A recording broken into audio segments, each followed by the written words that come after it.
Hello, in this video today we will look at the next bone, that is the scapula. This is known as the scapular bone or the shoulder blade. This is the bone which you find in our upper back. When we look at the scapula, first we should know what are the features of the scapula and which side scapula this is. Later we'll come to the muscles and attachments. So first of all, if we see this scapula, there is a dorsal surface and a costal surface. Costal surface, that means the inner surface which faces the thoracic cage or the anterior surface.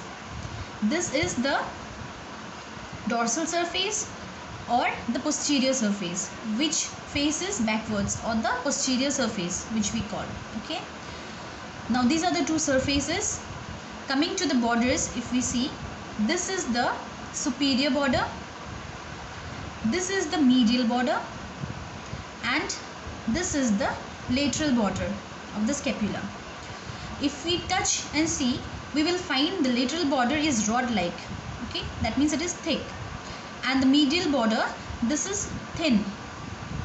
Okay, now coming to the angles, what are the angles present in this bone? This is the superior angle, this is the inferior angle, and this is the lateral angle.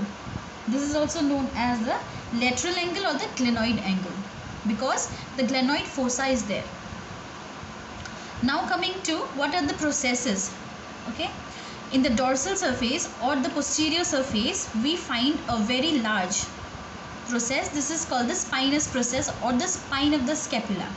Okay, now this spine of the scapula continues forward to the acromion process, finger-like process. This is the acromion process.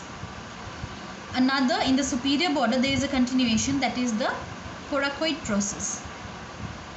Okay, this is known as the coracoid process, this is known as the acromion process, and this is the spine of the scapula. So these three are the major processes.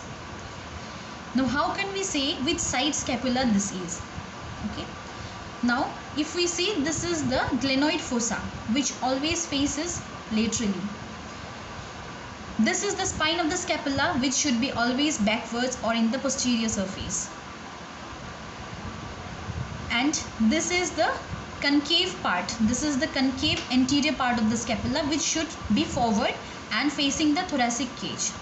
So if we hold the scapula in the anatomical position, we can say that this is the left-sided scapula. Okay, because glenoid is towards the left side, spinous process is at the back, posterior side, and this concave part is in the anterior side. Okay, so overall we can say this is the left-sided scapula. Okay, now this acromion process again gets articulated with the clavicle anteriorly, forming the acromioclavicular joint. Okay, the humerus, the head of the humerus again joins here with the glenoid cavity and forms the glenohumeral joint. Okay, now coming to the surfaces, we can see this is the concave surface of the anterior part where there are the attachment of muscles. So it is anterior subclavius muscles attached here in this part. When we see the dorsal part or the posterior part of the scapula, we see there are two fossa. The spine of the scapula divides this scapula into two parts, upper part and the lower part. So this is named as the supraspinatus fossa, and the lower part is named as the infraspinatus fossa. Okay, and here we will see there are major attachment of some major rotator cuff muscles later on. So at least if we know these features, we can say this is a scapula and which sided scapula this is. Hope you are clear with this scapular bone. Thank you.